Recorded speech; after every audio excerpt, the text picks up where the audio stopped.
Dabney, in his Sacred Rhetoric, gives a history of preaching. Enoch was a preacher. Enoch, the second from Adam, prophesied unto the ungodly, Jude 1:14.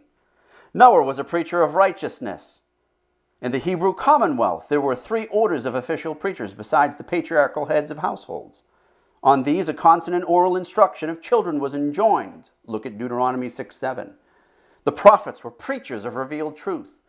We read of such discourses from Moses, Aaron, who was both prophet and priest, Isaiah, Elijah, Elisha, Jonah, Jeremiah, and the prophets of the Restoration.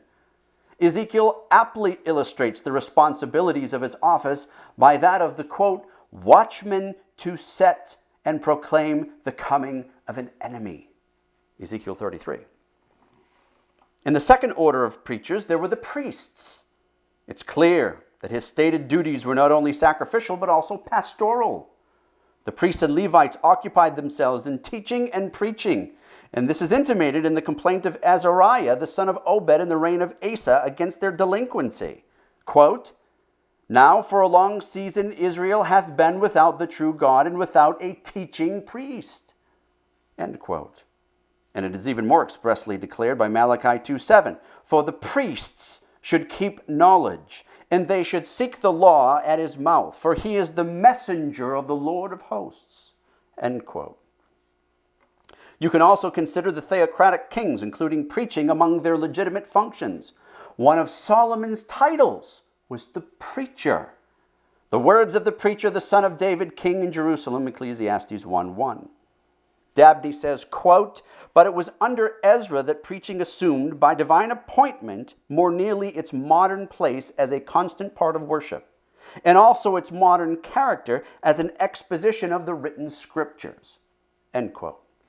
Ezra learned the law. He did it. He had a pulpit of wood made on a platform and gathered the people together to preach to them and teach them God's word.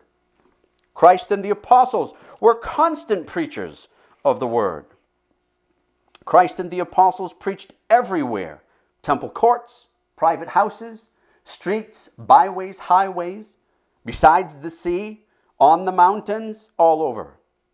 Quote, it pleased God by the foolishness of preaching to save them that believe, 1 Corinthians 1:21.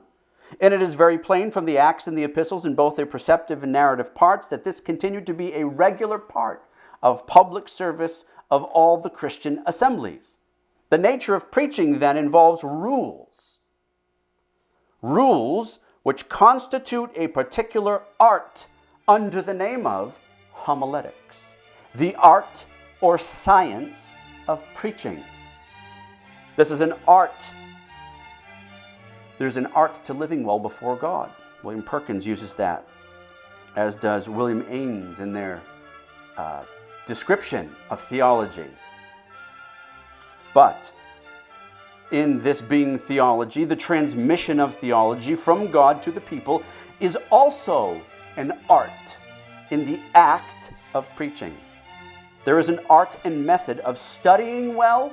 There is an art and method of preparing well. There is an art and method to speaking well. The prophets would have never been able to transmit God's message to those they preached to unless they applied this art to their message.